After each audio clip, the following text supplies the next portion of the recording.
Joining me now from London is Lee Jones. He teaches international politics at Queen Mary University of London. Lee, the U.S. has made these kinds of strong statements on the South China Sea for years, and it has repeatedly conducted these FONOPs, or freedom of navigation operations, and those always anger China.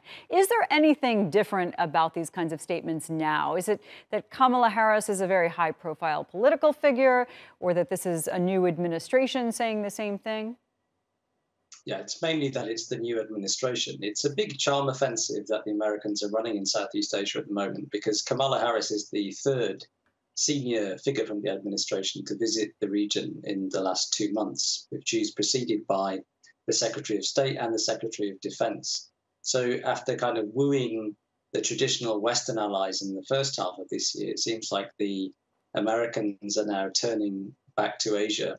And what we're seeing under Biden is what we saw under President Obama when Biden was the vice president, which is the so-called pivot to Asia after 2009. There are a lot of people in Southeast Asia felt that it was more of a pivot on paper than it was in practice. So people in the region will be waiting to see if this charm offensive is anything but words, whether it's really going to be backed by, for example, extended military deployments in the region. Right, and you heard the Chinese retort there. You know, they always have something to say in response, but given what has happened in Afghanistan, it's stronger than ever with the U.S.'s failure. I mean, now China can say, who's not handling its influence well outside of its borders?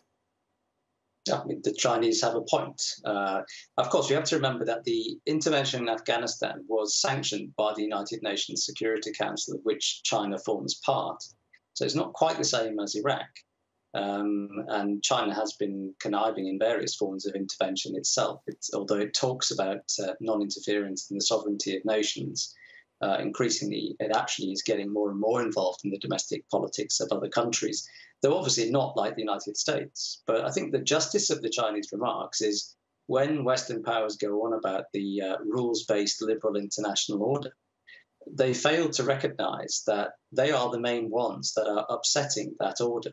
It is Western powers that have been rampaging around the world over the last 20 years, undermining the sovereignty of states and in particular causing chaos and instability in the Middle East. And so Chinese criticisms are obviously well-founded. And it's obviously quite embarrassing for Kamala Harris to be commencing her visit to Southeast Asia at the time when basically the Kabul is falling to the Taliban. Yeah, I mean, there's not a lot of great news there. However, China has been a very bad global citizen in so many ways. If you want to talk about hacking, stealing intellectual property, militarizing disputed islands, possibly ethnic cleansing within its own country, and on and on and on. It doesn't follow the international rules, as Western governments like to say. But one good counter to China on the part of the U.S. was supposed to be the Trans-Pacific Partnership, this big trade deal of which China was not a part. But of course, in the U.S., we saw the Republican Congress, which is supposed to be all for business, reject that deal. So in today's world, what leverage does the U.S. really have against China? I mean, it's business, it's trade, but when you see these trade sanctions continuing, they're not really having the same kind of effect on China as hoped, are they? Well, I think the U.S. trade war has actually been very damaging to the Chinese economy. It's really cost them very heavily. They've had to spend a lot of their reserves. The reserves at the start of the trade war was about $4 trillion US. It went down by a full $1 trillion. So it did hurt the Chinese.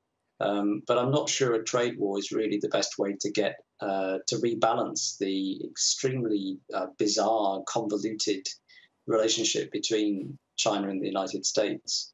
I think the main form of leverage that the US has over China, and the thing that makes it attractive to other parties, is it's still by far the most dominant military power on the planet. And China, although it's increasingly militarily powerful, is much weaker than the United States. It simply doesn't have the capacity to project force beyond its region, whereas the Americans do.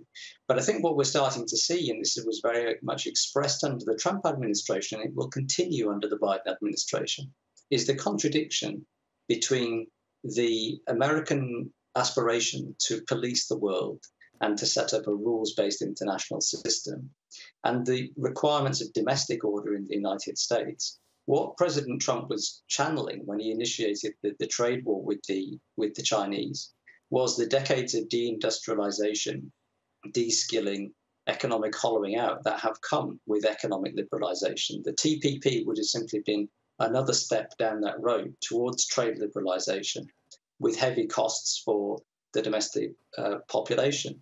The Republicans, by turning against the TPP, were in part just kind of cocking a snook at President Obama, but they're also responding to that domestic unrest and pressure.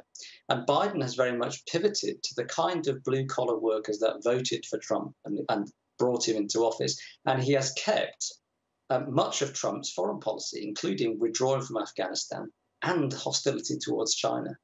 Yeah. So Biden is moving into the space vacated by Trump. And so I think for the reasons of domestic politics and the growing challenge to the United States primacy from China, we will see continued tensions in the Asia-Pacific between these two states for some years to come. Yeah, fascinating, fascinating discussion. Thank you, Lee.